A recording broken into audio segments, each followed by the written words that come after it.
Welcome to the weekend warm-up on the winners enclosure. I'm joined by Chris Dixon. And Chris, it's quite nice that finally a bit of decent summer weather's materialising. I know this weekend we're still going to have sort of shades of soft ground, but it's on the improve.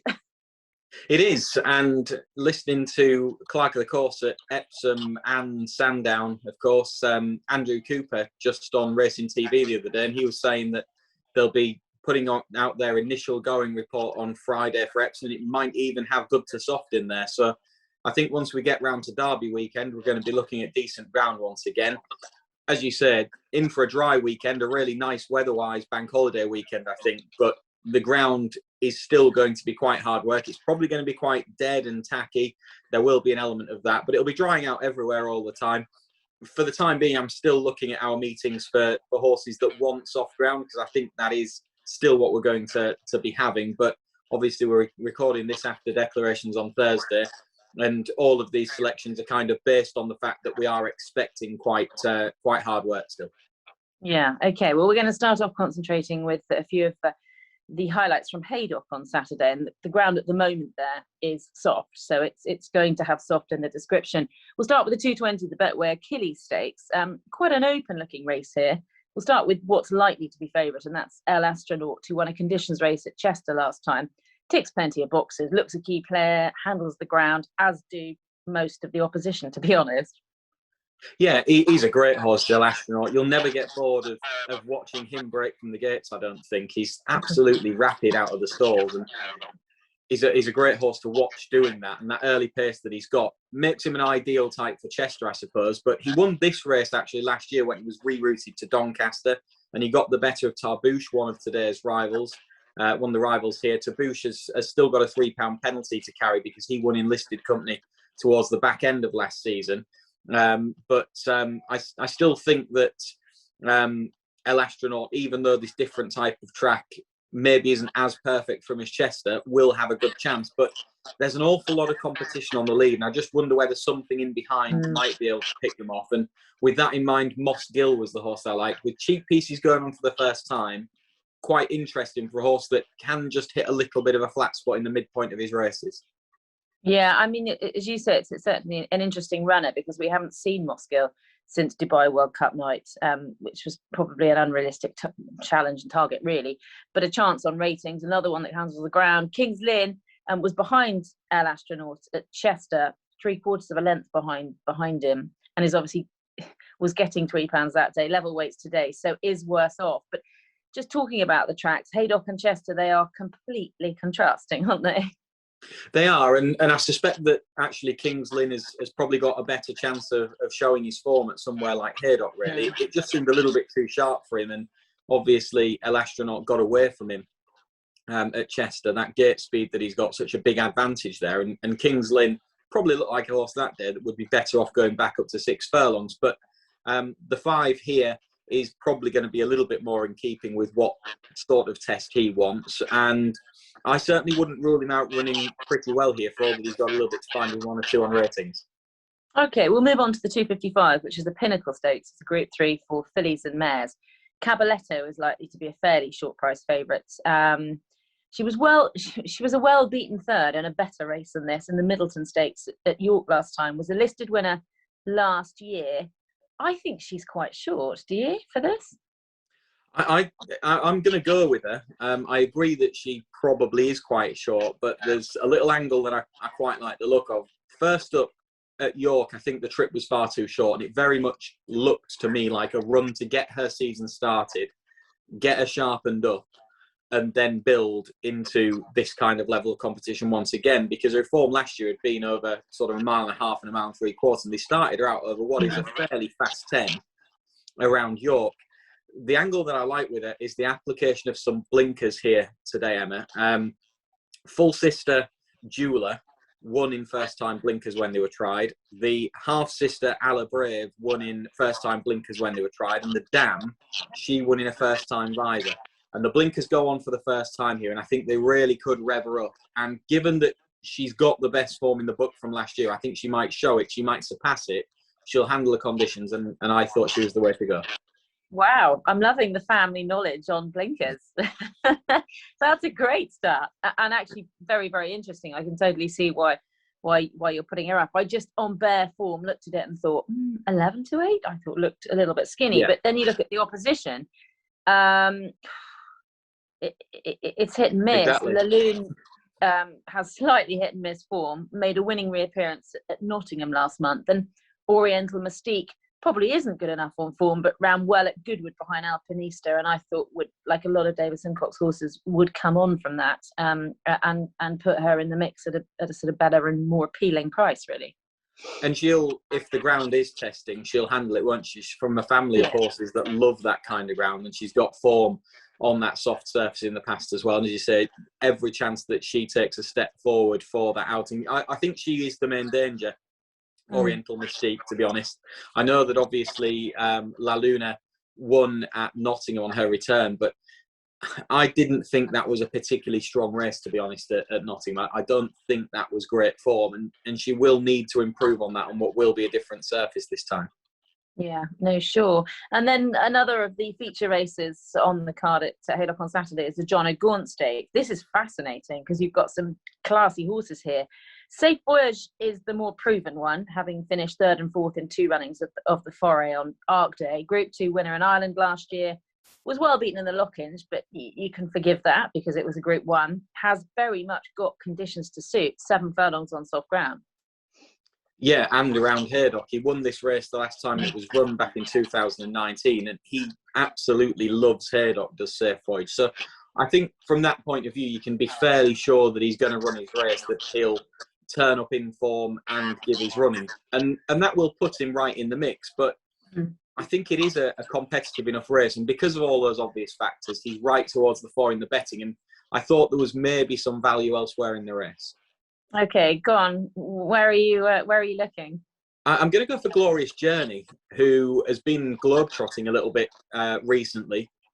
The last 2 starts have been at Maidan, and then it was over in Saudi, wasn't it, for his most recent start, second time that he'd actually run pretty well in that race. But that day was behind Space Blues, who's a real classy performer, and he certainly wasn't disgraced by him.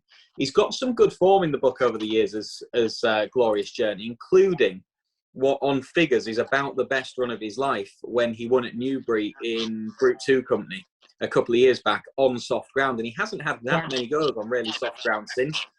I think that'll suit him. I think the way that this race sets up tactically is probably going to suit him, and I think those 2 runs in Saudi and in Dubai, his last 2 starts, are pretty strong pieces of form, and I think you might just see him under these kind of conditions get right back to his very best efforts, and that would be enough to put him right there in the mix. And I thought from an each-way point of view, it was an each-way price when I looked earlier on. He was quite interested. Totally agree. I think he was about 6-1 just after the decks came out. And that's exactly what I read. Ideal conditions, 7 furlongs. He's got plenty sort of going for him. With Thanks was an interesting runner, I thought, in the race. Rated 110, you've got Safe Voyage rated 116. Less exposed though. Very easy winner on the last start that we saw, which was last year in a 7 furlongs Group 3 in Ireland. Loves soft ground, could really be anything under these conditions, and is more of an unexposed type in the race. Yeah, and she's a proven Group 3 winner who is meeting these off level weights, but her fillies allowance removes the penalty that she has to carry. She really went the right way last year, didn't she? She was winning at Catterick at one stage. I know. I look back about 4 starts ago. It was Catterick where it kind of began. Exactly. So at that point, they maybe didn't have grand aspirations, but they're entitled to now, given that she won that race in Ireland by a wide margin. And I think the key to her is bad ground, isn't it? Yeah. To be honest, she would probably prefer if it carried on raining from now until the weekend, which doesn't look likely. But as we said, it's still going to be relatively easy ground, and that will suit her to some degree. It's just that piece of form in Ireland, I'd like to see her do it again, produce that kind of performance again before fully believing it, because I think there were a number of them on the day that maybe didn't handle the conditions as well as she did. And so you look at the rating that she's run to that you mentioned there, and it looks value for it on the day, but I'd want to see her do it again when it's under those set of circumstances against horses here that will run the race in the conditions. So I kind of toyed with the idea of going with her, and then I thought she's a shorter price than Glorious Journey, Yes. and I'm less confident that she will do it. Yeah, no, I don't disagree. I have actually gone with her as the potential improver in the field. But as you say, there are definitely doubts. She needs to prove it here at that level. It'll be interesting. We'll flick over to Beverley, because they've got a race that's always quite intriguing. The 2-year-old trophy, the conditions race there at 3:10. I was quite puzzled by this race, to be perfectly honest. I don't think there looks like there's a star in the lineup, and sometimes there can be. You've got Mercurial, who got up in the final strides to lead at Chester last time, and then you've got Tipperary Sunset and Ryan's Party, who were first and second at Hamilton last time. Then I looked at Kevin Ryan's stats in the last 2 weeks, and he's 2 from 45, which concerned me a little, because I had it down that Ryan's Party could probably the reverse form with the winner. Clearly well fancied on that occasion, and I know it's one that you quite like here. Yeah, I hadn't looked at those trainer stats. I noticed that they had a winner the other day at Hamilton with the 2-year-old, and it wasn't something I was worried about. So that's something that I'll go back to and dig into. Obviously, this is Thursday. It might have all changed by the time we get to Saturday. Yeah. Such is the way of trainer form, and these big stables having plenty of runners. But yeah, Ryan's Party is the horse that I've gone for. He was obviously second to Tipperary Sunset first time out, and the pair reopposed here. I thought Tipperary Sunset, who just carried his head to one side a little bit, not that it worries me a great deal, just generally looked a little bit more clued up. He showed a lot of pace to get across onto the rail, which can be an advantage at Hamilton. Ryan's Party was kind of ridden with it being first day at school in mind. He was kind of sat in behind. He was steadily nudged along to make his effort. And I don't think that they got anywhere near the bottom of him. And I think that he just looked like the kind of horse that would improve for a run, whereas I thought Tipperary Sunset looked a hardy, handy type of horse that was probably well drilled and probably fairly well ready. And I didn't think he would improve quite so much on the day. Now, that might turn to be out completely wide of the mark, but just the impression. It's exactly what I thought. I totally agree with you there. And then just as a type, physically, that's how they look. When I saw the 4% of Kevin Ryan, 45 runners in 14 days is a lot, isn't it? Yeah, it is a lot. It is a lot, and I suppose, but it kind of happens in fits and starts. But it's interesting you've come at it from the same angle, that because when you watch that video, Tipperary Sunset is just that kind of racy, handy, quite small type that you can imagine when you've been in around horses that they're very easy to get ready in a sense. Whereas Ryan Party looked a different type that would benefit from the experience in a run. Yeah, well, I've gone against both of them, and I've gone for Mercurial, but with no confidence at all, because I'm not sure how strong the race was at Chester. Anyway, I just was basically confused by the whole race, and Mercurial is a tentative selection, but I do agree with you. I think Ryan's Party could easily reverse form with Tipperary Sunset. Yeah, should just mention another one quickly. Sorry, Emma, but Straits of Moyle is another horse that just he's a bit of a fly in the ointment, and he makes things all the more confusing. First time out for Richard Fahey. First time out for Richard Fahey. Now, he's by Prince of Lear, actually the same as Mercurial, who won this race when this completely threw me that this wasn't called the Brian Yeardley anymore. But that was the name of this race forever.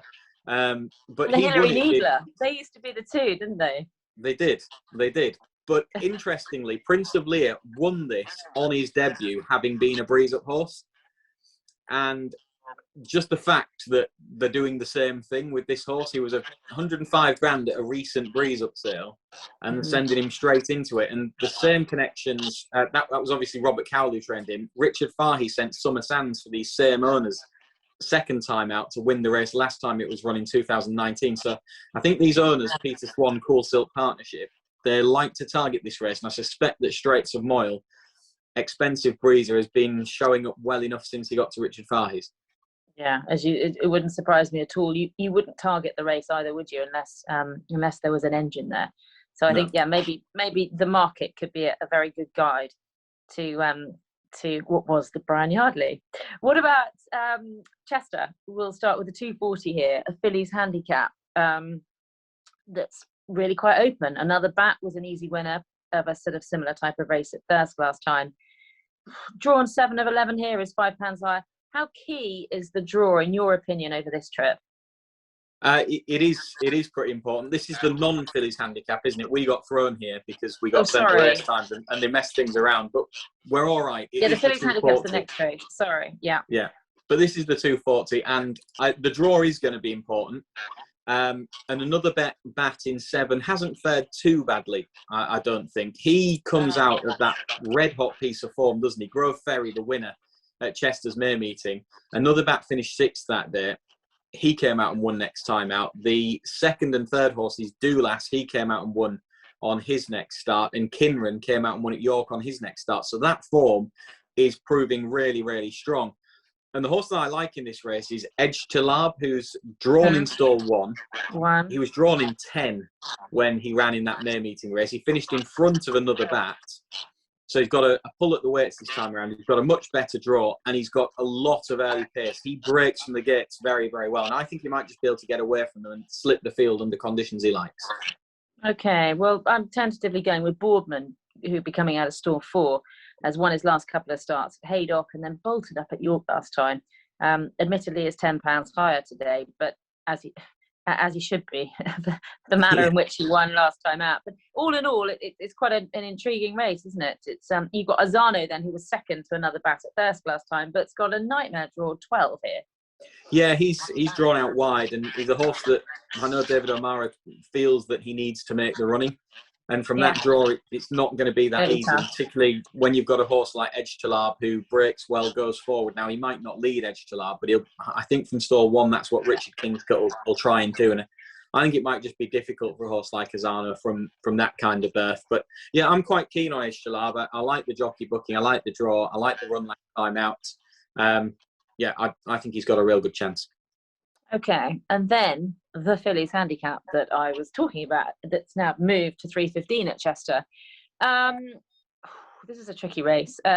Rumaitha is likely to be favourite here for Roger Varian, coming out of stall 4. Won at Ripon last time and was very game. She was pretty much all out to beat the horse of Nick Appleby's, wasn't she? Zim Baby.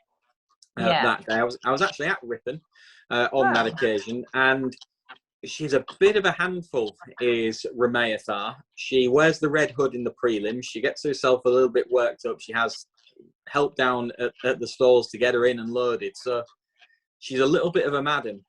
And when you think about Chester, and I'm assuming that there's crowds back as well, and how everything is very much on top of you at that race course, and that you have to be good out of the gates and all that kind of thing, it just puts me off for a little bit. And I also don't think that race was that strong last time out. So I like where she's drawn. As you say, she was absolutely all out to win, wasn't she? It was a nose or a short head or it actually looked like she'd got beaten. Yeah. But she didn't. Right. Yeah, very tight indeed. And I just thought, given she's priced up as favourite, she was maybe an obvious one to look elsewhere. You quite like Cuban Breeze, don't you? Drawn in stall 3. I do. I just thought that she looked like she was back in form, really, at the track last time out. Again, got Richard Kingscott aboard. The run last time out looks like a solid enough effort, really. She's dropped £2 on the back of it. She's quite well handicapped on the pick of her form from last year. She likes deep ground. And I think ultimately just a sharp track, ideally round a turn, is something that suits her very, very well. And given that she's drawn in stall 3 under a rider that rides this track as well, if not better than most, him and Franny Norton, I think, are both excellent around there, then she looks quite interesting, really. And she's got the form at the track in the past. And given that she's trained by Tom Dascombe, you know that she's going to be sort of there and well readied for this. Primed for the moment. They love having a winner at Chester, don't they? Absolutely. And then drawn inside her is Bailey's Breathless, drawn in stall 1, who was 2nd here, actually at Chester last year, not at this meeting, beaten ahead. A front runner, there's going to be plenty of pace again here, isn't there? Cuban Breeze went pretty fast last time. Yeah, she's in stall 1, is Bailey's Breathless. I thought that she kind of had an easy enough time of things and couldn't convert that to a win at Lingfield last time. So I was happy enough to sort of think that the handicapper knew enough about her, but she is a front runner in stall 1 with Franny Norton aboard. So you don't exactly strike a line straight through. It's not one you can just strike off lightly. No, definitely not. But I totally agree. I put she needs to really build on that run at Lingfield to feature here. But yeah, she has got things in her favour. So no, all in all, I totally agree with you. Cuban Breeze, I thought looked the most likely winner of what looked quite a tricky 6 furlong handicap round Chester. Yeah, it's not an easy one, but they never are. No, they're not. Well, they are the feature races that we look forward to at the weekend. We've covered Beverley, Chester and Haydock. We know that the sun is sort of going to shine for the next few days. There'll probably be soft somewhere in the description of most of the meetings we've discussed. And there'll be plenty to review next Monday. Thanks, Chris. Have a good weekend. And you, Emma. Cheers.